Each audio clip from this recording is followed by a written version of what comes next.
Welcome back to the month of miracles. It's November 7th. We have an amazing guest here today, and I'm excited to share his story with you. And I have a feeling this one's going to be a pretty powerful one for the amount of resistance that showed up in my world. I don't know what you had in your world today, but I had a whole bunch of stuff show up this morning. And I was like, this must be a very important story that we're about to hear. So I'm excited to hear from him. For those of you who are new, welcome to the month of miracles. You might be watching on YouTube, or you might be catching it on the Zoom or on the replay, wherever you might be seeing this. If you're not already registered, go to learnlivefly.com/miracles, where you can register and you can be able to join us. From now until Thanksgiving, we have a miracle story every Monday and every Friday at 10:30 a.m. Mountain Time.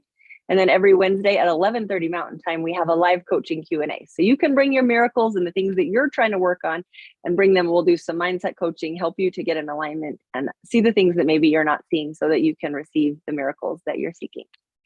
So let me hop over here and I will introduce you to our wonderful guest today. And I hope I'm not even going to say his last name. Is it Robeck? Is that right? He gives me the thumbs up. Okay, Lee Robeck is our guest here, and I will tell you about him and then we'll bring him over. He is an abundance coach and he's one of South Africa's best trained speakers. He traveled to Boston in the USA to receive his training at the Harvard Professional Speaking School, which when I read that, I was like, I didn't even know that was a thing. So that's super cool. The Bill Groves Speech Workshop.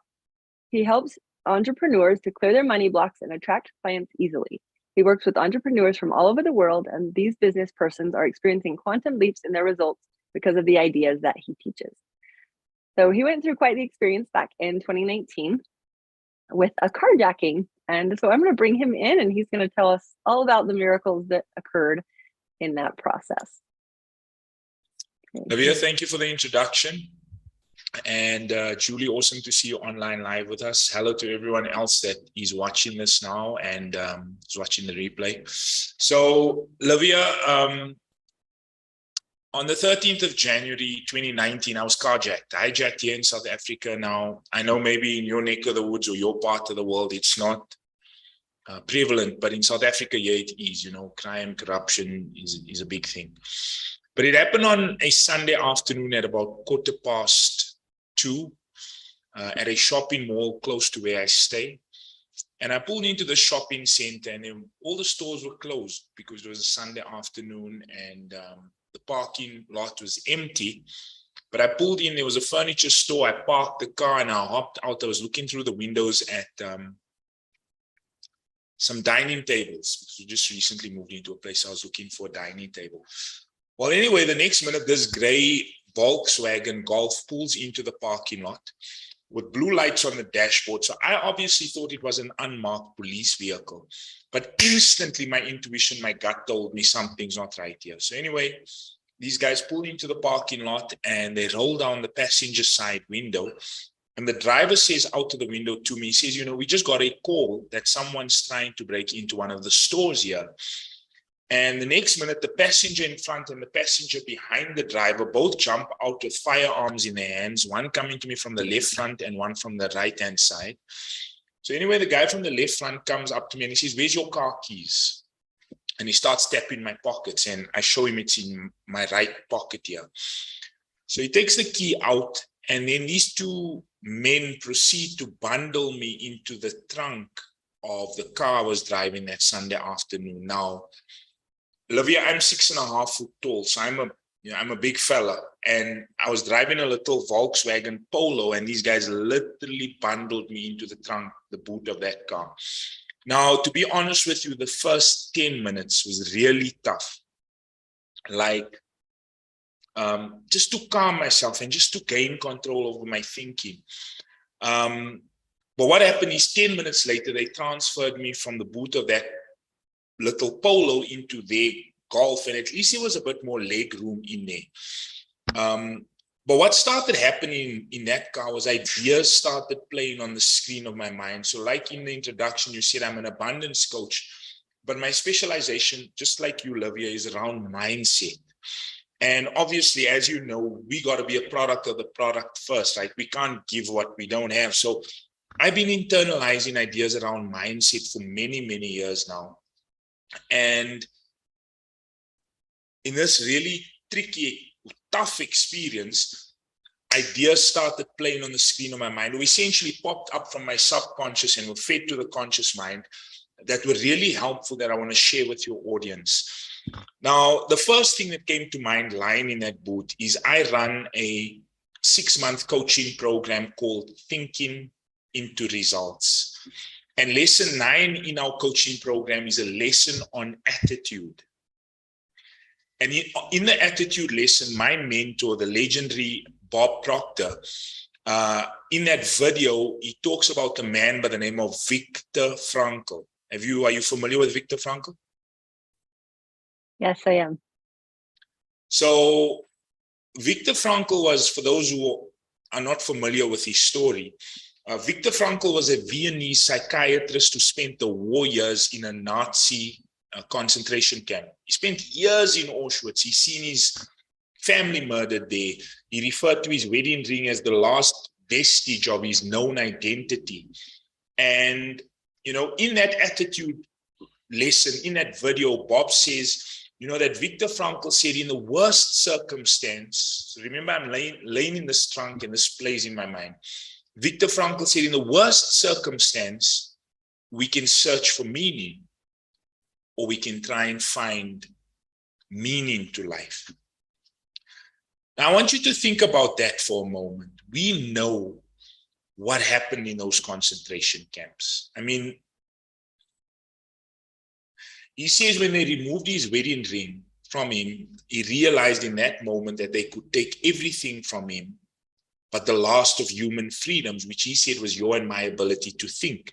And he said, regardless of the intellectual and physical abuse that they subjected him to, nobody could cause him to think anything he didn't want to think, and he could still choose to hold a positive picture on the screen of his mind.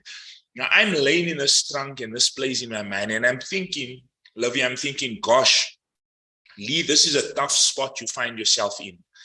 But relative to what that man went through, this is probably a walk in the park. If he could choose to hold a positive picture on the screen of his mind, surely you can try. So that was the first handy thing that came up. The second thing that played in my mind was there's a speaker from the West Coast of America over in the US, from California, a speaker by the name of Michael Bernard Beckwith.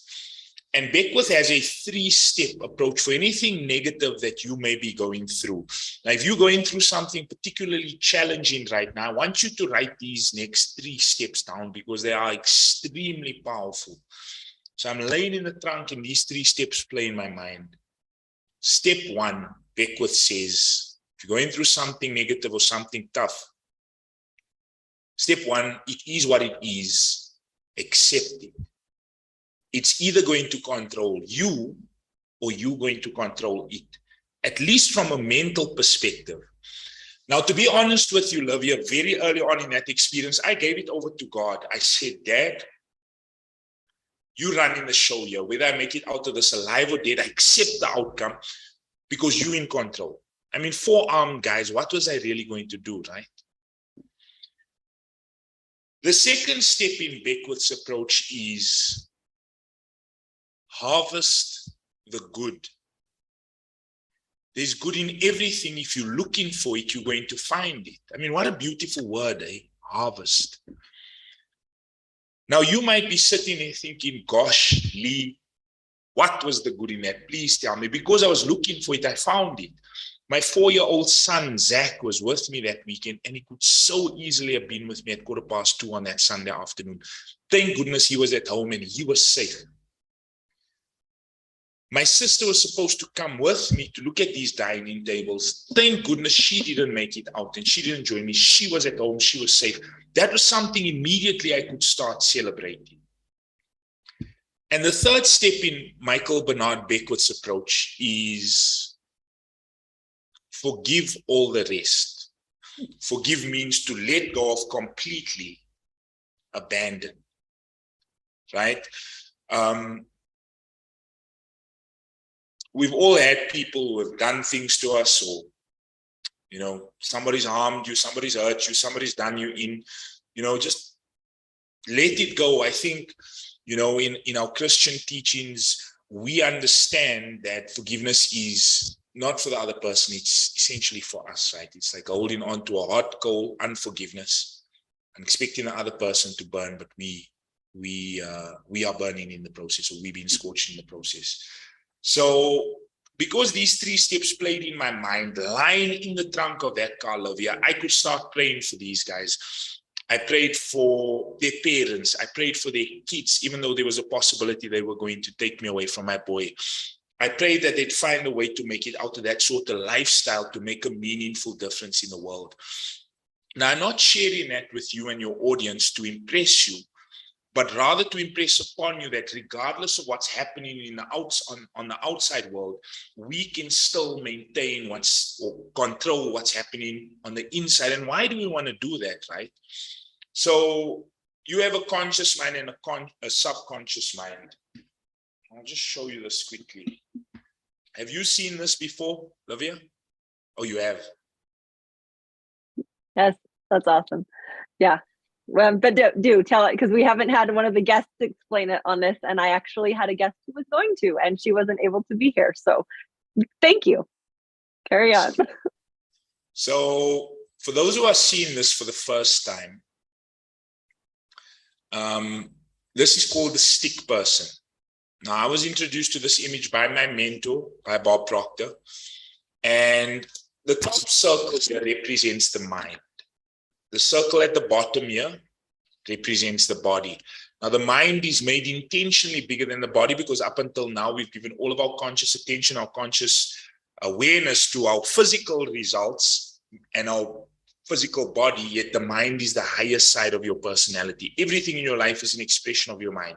How confident you are, how shy you are, how you meet and greet people, how effective you are as a salesperson, how you manage your staff, raise your kids, everything in our lives, walk, talk, dress, everything is an expression of the mind. So the mind is bigger in this particular model. Now, the mind is divided into 2, as you can see this line in the middle, the top half being the conscious thinking mind, and the bottom being the subconscious emotional mind. So this is your intellectual mind. This is your emotional mind. It's your heart. You know, a lot of people, when we talk about the heart, we think about this physical pump in the middle of our chest, right? Yet the ancient and wise Greeks, they said that the subconscious mind was the heart of hearts. You've got 5 senses plugged into your conscious thinking mind. You can see, hear, smell, taste, and touch. Now, what I was saying is, this was happening. So what I was trying to impress upon you is that regardless of what's happening in your outside world, and that you picking up through your 5 senses, through your sensory perception, you don't necessarily want to internalize it. So you can acknowledge it. I'm not saying be aloof and be disconnected. We want to know what's happening, but we don't want to be a yo-yo or toy thing for what's happening on the outside. And we want to guard our heart, because like Solomon said, wisest man in the Bible, right? As a man thinketh in his heart, so easy. So you don't want anybody just dumping anything into your heart. And nobody can cause you to think and get emotionally involved in any idea. You allow it in. And, to some people, this might seem like extreme mental toughness, but I think it is. But I think it's also a learned ability that anybody with the right guidance, with the right mentorship, can develop this. And think about how that will help you in terms of business, entrepreneurship, how it will help you in terms of relationships, how it will help you in terms of your health or whatever. If you have this mental toughness, even in terms of sport, right? We know that the elite performers are mentally tough. So anyway, Livia, they let me go 3 hours later behind one of the big hospitals here in Johannesburg, South Africa, in a township called Soweto. Are you familiar with Soweto? It was actually where Nelson Mandela lived. And when they let me go, I phoned a family member, Keenan, to fetch me. And when he got there, he said, "Gee whiz, I cannot believe how calm you are." And there's one other thing that I want to share with you. Is probably the reason I was as calm as I was. I was part of a group of about 25 mindset coaches and speakers from all around the world. And we had what we called a 90-day Serenity Challenge, where we were rewriting the Serenity chapter from this book, As a Man Thinketh, by James Allen. We were rewriting the last chapter, the Serenity chapter, which is about a page and a half. We were rewriting it every day for 90 days. And I joined this group on the 24th of October, 2018. This incident that I'm telling you about happened on the 13th of January, 2019. So I had been impressing ideas on calmness, serenity, equanimity, self-control, this inner strength. I'd been impressing it on my subjective mind for 79 days by the time this incident happened. And that's probably the reason I was as calm, as keen and seen. Now, I want you to think about this. Those three ideas that I've just shared with you had me mentally spiraling up in the trunk of that car. Now, imagine, Livia, if I didn't have those three mental tools, I'd have been spiraling down and I'd have jumped out at the back of that hospital, an absolute emotional wreck. Does mindset coaching work? There's absolutely no doubt in my mind that proper elite level mindset coaching definitely does work. It's no rah-rah motivation. We get you up today and you're down tomorrow again. Proper elite level mindset coaching that goes to the paradigm, that goes to the subconscious program, definitely does work. Now, this is the month of miracles for you and your audience, right, Livia? And, why am I sharing this story with you and with your audience? I think because right now, all around the world, there's a lot of negativity. We live in very strange times. Do you agree with that, Livia? I mean, unprecedented. Most definitely. All over. There's so much stuff, but I've experienced what you say about like the mindset. And when you get to that point where you can be calm no matter what happens, it changes everything. And it allows you to change generations. Because if you can be calm, then your kids will learn how to be calm and their kids will learn to be calm instead of freaking out about every little thing that changes. So good. The pandemic we've just been through, right? People fearing losing loved ones, fear of ill health, the war in Ukraine, affecting all of our different economies. It's just a lot happening. We mostly passed the pandemic, but still, we've just come through, quite a bit. But just like Viktor Frankl, regardless of what's happening in our outside world, we can maintain control of what's happening on the inside. Now, just to bring the story full circle and bring it in for a landing, Livia, I'd set a goal 2015, I think it was, to speak on an international stage. Now, when I set the goal, the dream, nothing qualified me for it. I worked in an IT corporate career for 18 years, but I set the goal. I carry a little goal card with me wherever I go. I set the goal of speaking on an international stage. I kept it in my pocket. I kept reading the card, kept affirming the goal, kept affirming it. And, when I set the goal initially, then the voices come, right? The negative self-talk. Like, who are you to think you can speak on an international stage? What are you going to speak to these people about? Who's going to listen to you? You're just a nobody from the wrong side of the main road. Come on, really? Can you relate to that, Livia? Yeah, I think most people can. And I find that the more we're in alignment with what we're called to do, I think my screen's not on, you can't see me. There we go, add me back in there so you can hear me. But the more that we figure out what we're called to do and you're going towards those dreams and those goals, I don't know if you've experienced this, but I find that I see this far and then it gets bigger. And it's like, it gets bigger and it gets bigger on what you're called to do. And every level it's growing. And I love how you talked about spiraling up or spiraling down, because that's how I think about life. And it's like when you're going and you're aligned, it's like, okay, I'm going. And how many times are you going up even in a week?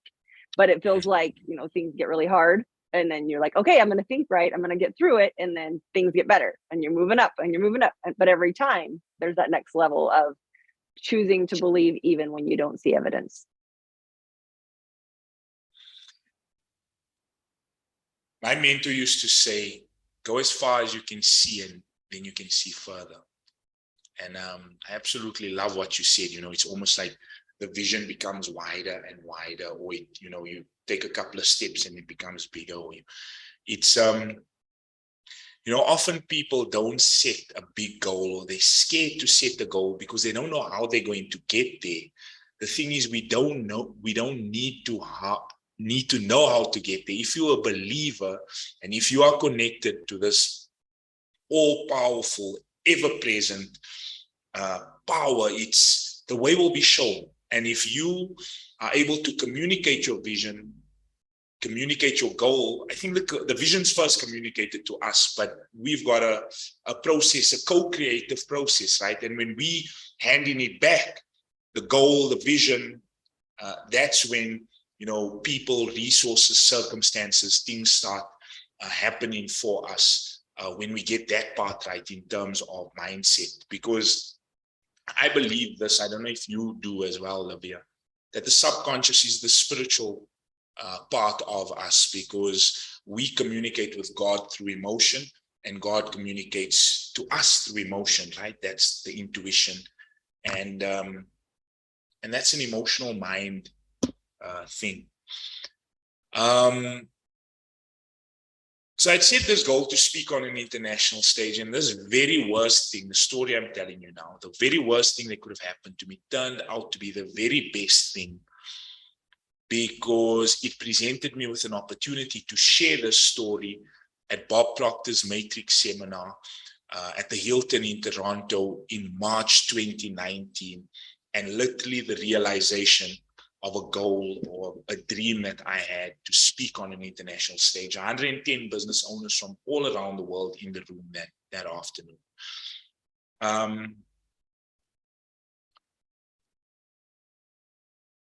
Napoleon Hill was one of the greatest success teachers of all time. He said that any adversity, any setback, any challenge brings with it the seed of an equal or greater benefit. So often we go through something particularly challenging. People are so fixated on how they've been wronged, the losses, that very rarely do people work their way to the other side. And if you're going through something really challenging, I'm going to suggest that you be grateful for it. Now, that might sound strange, but that's actually based on the law of polarity. It's based on an exact law. If it's 5 meters from that wall on your left to the wall on your right, it's 5 meters back. For every up, you've got to have a down. For every left, you've got to have a right. There wouldn't be an outside to your room if there wasn't an inside. And if something you're going through is really challenging, when you work your way to the other side, the win is just so much bigger. I mean, if you're going through a small challenge, the win when you work your way to the other side is equal in measure in terms of the benefit. But if it's something really tough, when you work your way to the other side, the win is huge. And, the Chinese people, to write the word crisis, they use 2 brush strokes. The one brush stroke represents danger, and the other one represents opportunity. So in every crisis, we got to be aware of the danger, but we've also got to understand that there's an inherent opportunity somewhere in there for us. And if you don't mind me, Olivia, connecting this to scripture, I think... Please do. That's my favorite thing. I was like, let me just add Jesus in there. So you go for it. So Romans 8 verse 28 says, all things work together for those who love the Lord, right? I'm pretty sure you're familiar with it. So that's exactly what was in my head. So I'm glad you're saying it. So, we've also got to accept this, such a simple idea that things are not happening to you, it's happening for you. And, even the dark stuff, even the negative stuff, even the hurtful stuff, can be converted into something beneficial or something constructive. That's wonderful. I love it. And I love that you're so in aligned. So for those of you who don't know this, nobody knows this except me, but Lee and I have been talking, for a year or something? Because he was almost on one that I did last year for the Gratitude for the Goodness of God. Was that the one where we first met? Anyway, so we've been talking back and forth via email for a while. So I was glad that he could come on this one, but we've actually not talked in person besides like 2 minutes in my car on a Zoom call, like when I first met him. So it's really cool to see how aligned everything he says is, like exactly what I would have taught you. So I absolutely love that. So tell us this, like what happened when they let you go? What inspired them to let you go? Because you went from the trunk of your car to the trunk of their car. How did they just decide to let you go? Where was your car? Did they beat you up? Like what happened? I got out of there without a scratch, but obviously, I mean, they robbers and they got what they wanted. So they wanted the car, and they managed to draw some money from, my checking account and some cards. And so I think they just got what they wanted, and, they let me go and I cooperated. And I must be honest with you, there was some point, Olivia, in that experience where I felt their energy shift. Laying in that boot, all these ideas playing in my mind, but also I was very focused on my breathing. A couple of weeks, how something comes to you like just at the right time. A couple of weeks before that, I read somewhere where somebody said, you cannot feel anger or fear if you are taking deep breaths. And, we've all experienced this. I'm pretty sure you've experienced it, where, you get angry and someone says, just breathe. There's actually, I promise you, all I did, I focused a lot on my breath in the car. So I'd count to 10, like 1, 2. So like people call it meditation or mindfulness meditation, because I was focusing on the breath and I was counting up to 10. When I got to 10, I started at 1 again, and I just kept doing that. And that just calmed me and kept calming me and kept calming me. And at one point during that experience, Olivia, they said, what did you like out of the car?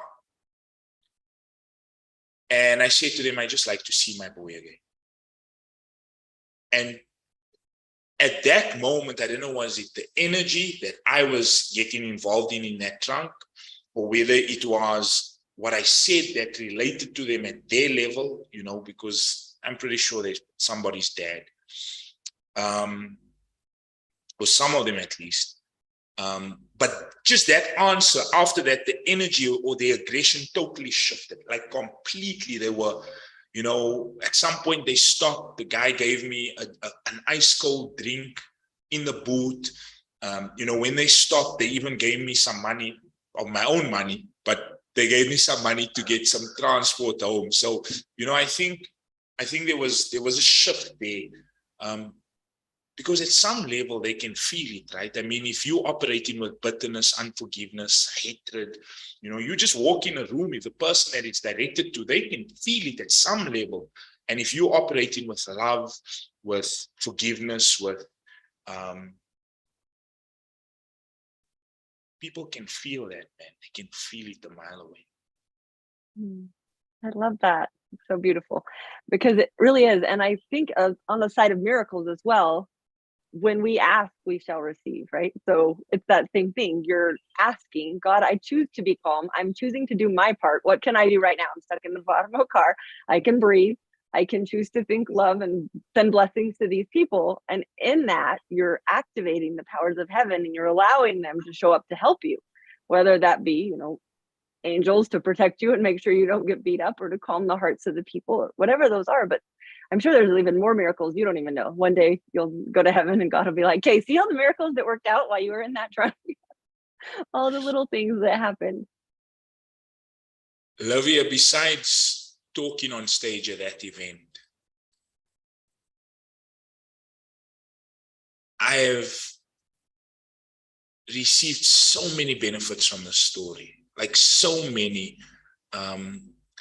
I was also fortunate enough to, are you familiar with BNI, Business Networking International?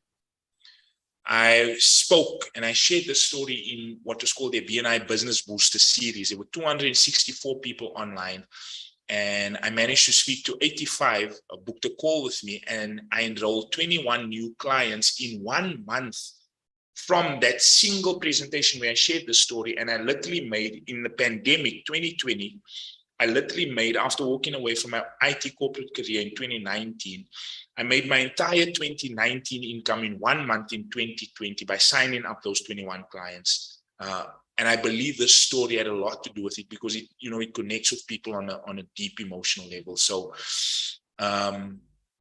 you know, and that's just half of the story. You know, I've got so much benefit. So, you know, I obviously lost a bit on the day, but, you know, the big man, God, is really made that experience pay off in a huge way. Not only for the lives of people that I can change, but also in terms of, you know, growing my business, growing my impact. Yeah. Thank you so much for being with us and for sharing your story. That was very powerful, and I'm sure it's blessing many people. So if you're here listening to it on the replay or on YouTube or wherever you're listening, wherever there's a place where you can comment, go down and comment below and tell us, what was it that touched you? What opened up? What did you realize as you were listening to Lee's story? Because I love that he leads by example, and it truly is. I think that's what drew those clients to you. They're like, oh, wait, he went through this and he was able to be calm. I need to learn that skill. So being able to see it in application versus just hearing, you know, speak positively, think good, all these things that we are taught, and you don't always get it. And one thing I really want to impress on anyone who's listening is that the time to learn it is now. If you're going through a hard time, you need it now. If you're not going through a hard time, you need it now. Because when you practice it and you learn it when things are not super hard, that's what allows you to be calm when things are really hard and when something happens. And we're all human and we all have experiences, whatever that might look like in your life. If you can learn to help your mind to be calm no matter what happens, and to live in that zone of faith where your heart and your mind are aligned and you're like, hey, God, you're in control, I'm letting go, and everything in life goes better. So whatever that looks like, you know, whether that's my community, whether that's Lee, whether that's somebody else, we don't care who you learn it from. Just go find the person that resonates with you and learn it from them, and allow yourself to invest in you and to practice, because it's the daily practice that gets it deep into your soul of who you are, which allows it to come through in a way where it seems more natural. Like it seemed to me like you were like, oh, okay, I know what to do here. You know, we probably had a little bit of panic in the first part there, but it allows you to shift through it quicker, where you're not going to say, okay, this thing happened, it's really, really hard, and 3 weeks later, I'm still stewing about it. It's like, okay, 5 minutes, 2 minutes, I got this. Like, shift the way that you're thinking, and it shifts the result that you're getting. So, thank you so much for being with us, Lee, from all the way halfway across the world. We appreciate you very much. Olivia, thanks for having me. Yeah. Okay, so we are gonna say thank you so much, Lee. And we're gonna hop off of YouTube. So if you are on YouTube and you're watching this and you maybe caught part of it, you're still there, make sure you go down to the link that's down there in my name, learnlivefly.com/miracles. You can register, you can hop in the Zoom room with us right now, but you have to do it right now because Lee's only gonna be here for a few more minutes, and we're gonna talk to him, and you can ask any questions that you might have. You can engage, ask any question. I'm very much in the realm of we're authentic. So you can ask a question of whatever you want. Hopefully it's all appropriate. If not, we feel we have the right to say no, but we are here to help you and here to serve in whatever way that we can. So thank you so much for being with us, and see you later, YouTube family, and we will see